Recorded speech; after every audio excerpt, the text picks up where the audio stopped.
Gente, tudo bem?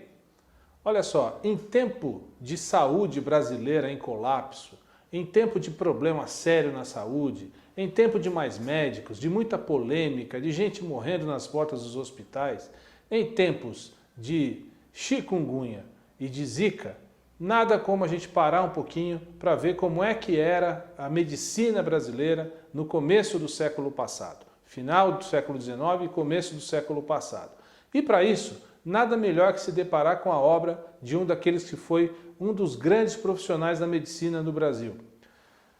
Recentemente, um outro médico, Dr. José Leles Nogueira, aqui de Pindamonhangaba, aqui perto, realizou um excelente trabalho sobre a vida daquele que, sem dúvida nenhuma, marcou não só a história da medicina do Brasil, mas a história da medicina no mundo.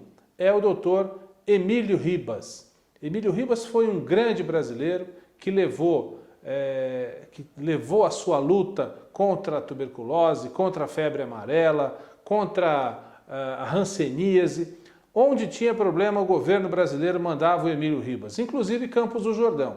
Para quem não sabe, Dr. Emílio Ribas, junto com o Dr. Vitor Godinho, ambos médicos sanitaristas, idealizaram a construção da estrada de ferro, que é onde a estrada que possibilitou a cidade se desenvolver em seu entorno. José Leles Nogueira traz para a gente, então, a biografia deste grande brasileiro. De Pindamonhangaba, como eu disse, está aqui.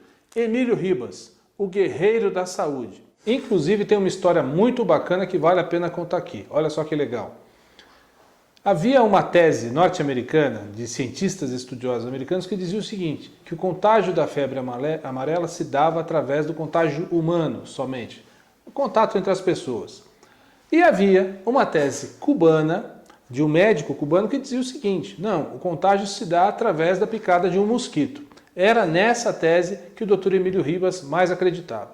E para poder comprovar que essa tese estava correta, ele se submeteu a experiências em laboratório, submetendo-se inclusive a picadas de mosquitos infectados com a febre amarela. Ele e sua equipe, como o Dr. Adolfo Lutz, Vital Brasil e outros. Então, Emílio Ribas, junto com a sua equipe, ele traz mosquitos infectados de outras regiões do estado de São Paulo, se tranca nesse laboratório, coloca o bracinho lá dentro do equipamento e vai tomando as picadas dos mosquitos infectados, até comprovar que realmente... Aí o que acontece? Todo mundo fica doente de febre amarela, todo mundo fica amarelento e a tese cubana, que era defendida por Emílio Ribas, acaba se mostrando a correta em detrimento da norte-americana.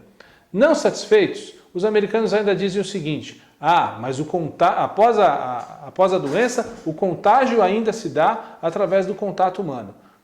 Emílio Ribas volta ao laboratório, traz outras pessoas para a sua equipe e elas vão passar a dormir em um enxoval onde dormiram pessoas contaminadas com a febre amarela. E nenhum deles é contaminado.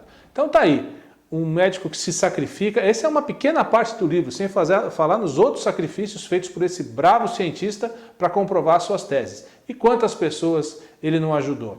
Vamos dar uma olhadinha na importância de Emílio Ribas também na cura da tuberculose. Olha esse trecho aqui, ó.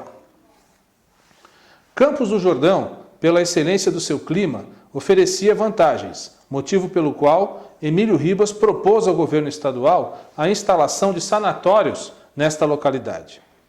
Assim, nascia uma esperança na luta contra uma doença que tão precocemente ceifava a vida de muitos jovens e discriminava pessoas enfermas, como também impulsionava Campos do Jordão, na época pertencente ao município de São Bento do Sapucaí, ao rumo do progresso e da emancipação.